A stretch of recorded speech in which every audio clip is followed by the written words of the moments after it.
এই প্রশ্ন জিজ্ঞাসার তাৎপর্য এই যে হঠাৎ বনানীর ফাঁক দিয়ে আকাশপানে চোখ পড়াতে আরবি ড্রোমেডরি উটের পিঠের দুটো কুঁজের মতো দুটো চূড়ো দেখতে পেয়ে সশঙ্ক হয়ে উঠেছেন কবি। দূরের ওইটে যদি মাঠাবুরু হয় তবে যতদূর দেখছেন ও আরও 1000 ফুট, এর আর মার নেই। তবে যদি এইটে হয় তাহলে আরও 100-5 ফুট। এতক্ষণ একটা চূড়ো দেখেছিলেন তারা, তা এমনভাবে দুটো হয়ে গেল কি করে? এমন হয়ে থাকে পাহাড়ের দেশে, পাহাড়ের রাজ্যে। কোথা থেকে কোনোভাবে অদৃশ্য কোনো শিখর মাথা তুলে ঠেলে উঠল শিলা জবনিকা ভেদ করে, শিলীভূতা মায়াবিনী অপ্সরীর মতো। দেবেন মাইতি হেসে বললেন, দূরের ওটা গুরগাবুরু স্যার, বাঁদিকে অনেক দূরে, মাইল 5 হবে উচ্চতম চূড়া এই রেঞ্জের। কত? 2222। কবি হেসে বললেন, রেলির বাড়ির ধুতি নাকি? ঠিক নম্বরটা পড়ে গিয়েছে দেখছি। দেবেন মাইতি সম্ভবত না বুঝেই বোকার মতো হাসলেন। বললেন, বসবেন একটু? কবির আর বসতে ইচ্ছে করল না। একটা পাহাড়ি কেলি কদম্বের আড়াল সরে যেতেই তিনি দেখতে পেলেন অগণ্য গোলগলি ফুল ফুটে আছে পাহাড়ের গায়ে। স্বর্ণকান্তি পুষ্পস্তবক পাষাণ পটভূমিকার গায়ে কোনো শিল্পী যেন মায়া তুলি দিয়ে এঁকে রেখেছে।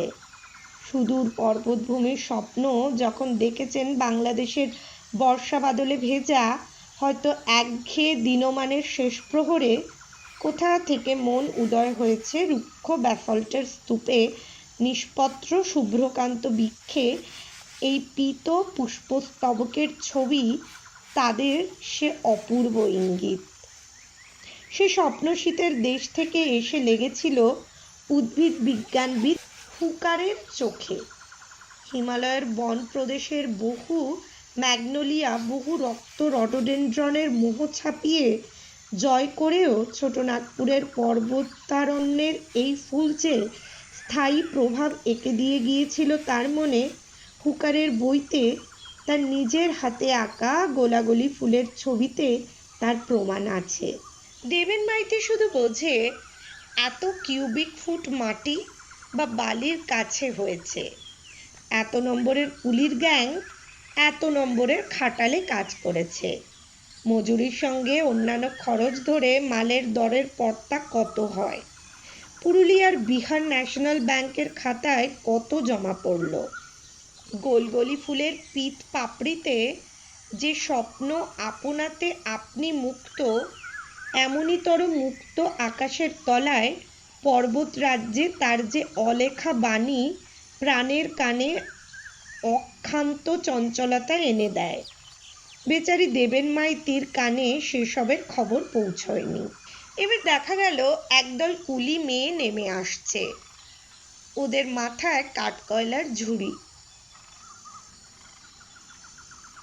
দেবেন মাইতি তাদের কাছে জানতে চাইল কত নম্বর কিলিনের মাল। একটি ঢ্যাঙা পাথরে কোদা দেবী মূর্তির মতো সুঠাম তরুণী হাসি মাখানো সুরে টেনে টেনে বলল, 6 নম্বর কিলিন গো। দেবেন মাইতি আবার তাকে শুধোলেন, কে আছে রে? তরুণী উত্তর করল, ওঝাজি আছে গো, ওঝাজি। কুলি রমণীর দল এক পাল প্রমোদমত্তা নীলা কুরঙ্গির মতো হাসি কলরব করতে করতে নেমে গেল। কবি ওদের দিকে চেয়ে রইলেন। ওরা কবার ওঠানামা করতে পারে এই দুরারোহ পাহাড়ের মাথায় কয়লার ভাটাতে? কত ওদের রোজগার হয় সারাদিনের এই হাড় ভাঙা খাটুনির পরে? পাহাড়ের ওপরে বেশ সমতল ময়দান, জঙ্গল বেশি নেই, এখানে ওখানে দেবকাঞ্চন, মহুয়া ও সুদাম গাছ। গাছগুলির বাড় বন্ধ হয়ে গিয়েছে শক্ত পাথুরে মাটিতে। স্বল্পচ্ছায় বিট পিতলে ছোট বড় কয়লার ভাটা। সুঠাম তরুণী কুলি মেয়েরা ভাটা ভেঙে সরু কয়লা মোটা কয়লা বাছাই করছে। বিষম রোদের তেজ ঘাম ঝরে পড়ছে ওদের সর্বাঙ্গ বেয়ে। একটি মেয়ে ওদের মধ্যে সবচেয়ে সুঠাম সুন্দর। তার গলায় কুচের মালা, নিটোল হাত দুটিতে কাঁসার বাউটি, মাথায় ঠাস বুনুনি চুল, মুখে হাসি লেগেই আছে।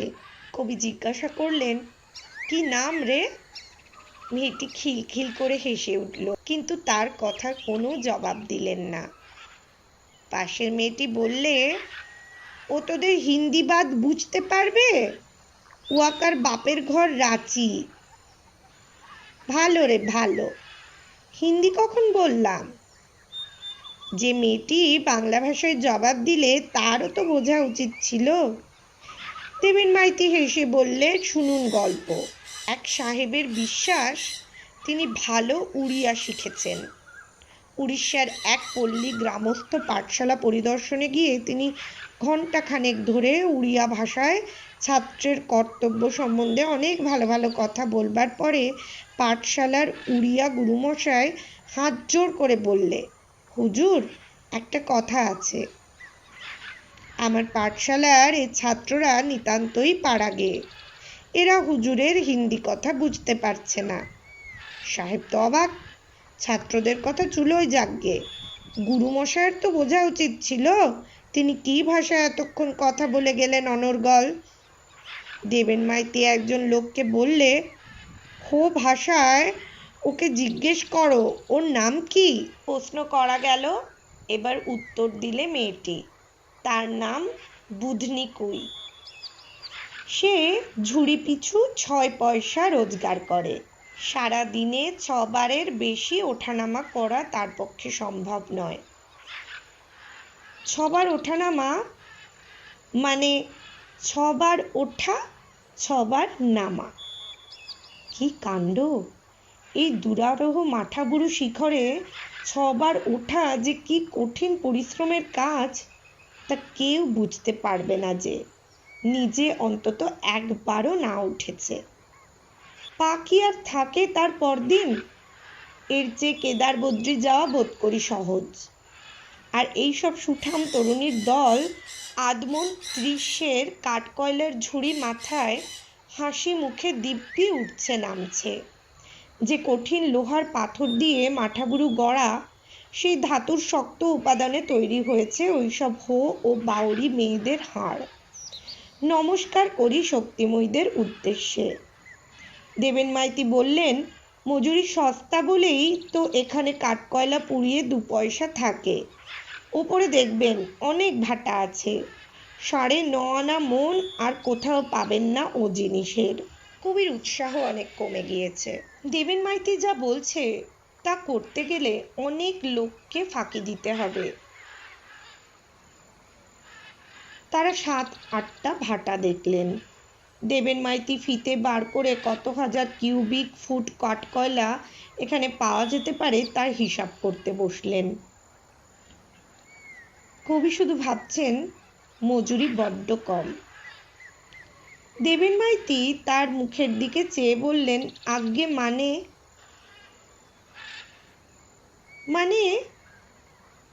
এখানে কয়লার ভাটা কবির নেওয়া হবে না। আপনি অন্য পার্টনার দেখুন।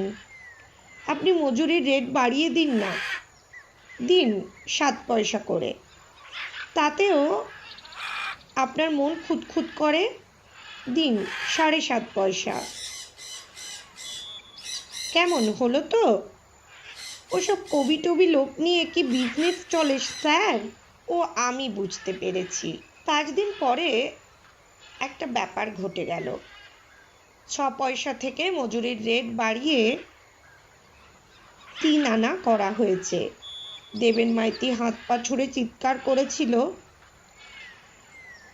কিন্তু তার কোনো প্রতিবাদই কবি গ্রাহ্য করেননি। সকালে ডাক বাংলোতে বসে কাঠকয়লার চৌকিদার গোপীনাথ মালিয়া এসে জানালেন, বড় মুশকিল, একটাও নাকি কুলি পাওয়া যাচ্ছে না।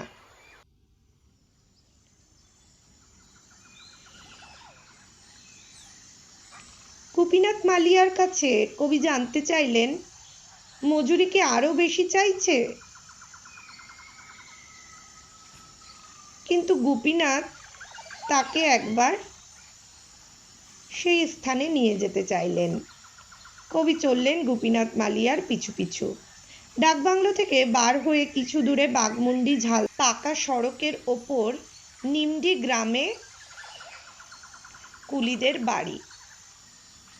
এক সময় ওরা নাকি ছিল এই জঙ্গলের জমিদার, তাই ওদের উপাধি বাবু।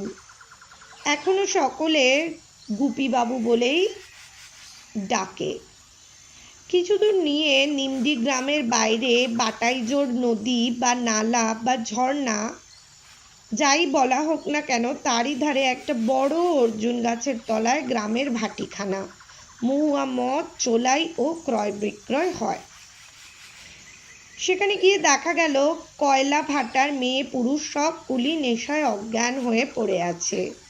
ওঠা তো দূরের কথা, চোখ মেলে চাইবার ক্ষমতা পর্যন্ত নেই। তখন গুপিবাবু দাঁত বের করে হেসে কবিকে বললেন, হবেই তো, হাতে করি যাহাতক আশা তাহাতক ও জাতের, বলে সে কথা থামিয়ে দিল। মজুরির রেট বাড়ানোর জন্যেই নাকি এই পরিণতি। কাজ হলো না। বিকেলে যখন ওদের নেশা ভাঙলো তখন তারা কাজের উপযুক্ত নয়। শরীর শিথিল, অবশ্য বেলাও পড়ে এসেছে। মাঠাবুড়ুর শানু দেশের জঙ্গলে মহুয়া ফুল খেতে ভালুক বেরোয়। অবেলায় জঙ্গলের মধ্যে দিয়ে ওঠানামা নিরাপদ নয়। দেবেন মাইতি খুব খুশি। সে বলল, আপনাকে বললাম স্যার, তা আপনারা কবি লোক, কবি লোকের কি দোষ হলো? দোষ হলো এই যে কয়লা ভাটা উঠে গেল আর এখানে কুলি পাবেন না। কেন? মজুরি 3 আনা দিলে মাথা পিছু 18 আনা পড়ে। সব দেখবেন মদ খেয়ে চিৎপাত হয়ে এমনি রোজ পড়ে থাকবে। আপনার কবিত্বের এই ফল হলো। বিজনেস স্যার আলাদা জিনিস। আমার হাতে দিন ছেড়ে দেখুন কি করে চালাই। দিব্যি চলতে লাগলো পরের দিন থেকে কয়লার ভাটা। 6 পয়সা রেটেই মজুরি নামিয়েছেন দেবেন মাইতি। কোনো কুলি অনুপস্থিত নেই। কবি আর কোনো কথা বলেন না। দেবেন মাইতি যা করেন তাই, পয়সা আসছে। মাঠাগুরু শানু দেশের অরণ্য পথে বড় বটগাছের তলায় বসে আছেন তারা। ঘন ছায়া ভরা গ্রীষ্ম অপরাহ্ন, পাহাড় তেতে উঠেছে। কয়লাভাটা একেবারে পাহাড়ের ওপরে গাছপালাহীন রুক্ষ অনুদক দেশে। এই গরমে তিষ্ঠুবার জো নেই সেখানে, তাই এখানে এসে তারা আশ্রয় নিয়েছেন। হঠাৎ দেখলেন কুলির দল নেমে আসছে। সেই কুলির দল। একজন বাউরি কুলি কবির সামনে এসে দাঁড়ালো, বলল, তোর কাছে জানাচ্ছি, 6 পয়সা রেট আমাদের পোষাচ্ছে না রে। 3 আনা করেছিলি, আবার কাটলি কেনে? মদ খেয়ে মাতলামি করে কাজ কামাই করেছিলি কেনে? যখন তাদের জিজ্ঞাসা করলেন কবি, পেছনে মেয়ে কুলির দল দাঁড়িয়ে। তাদের মধ্যে সেদিনকার বুদনি কুইও ছিল। ওরা সবাই হাসছে দেখে কবি কুলিটাকে জিজ্ঞাসা করলেন, কি ব্যাপার রে, সব হাসছে কেনে? তারা কিছু না বলেই নেমে গেলেন। রাত্রে ডাকবাংলোর চৌকিদার গোপনে জানালো, বাবু সব কন্ট্রাক্টর বাবুর কাজ।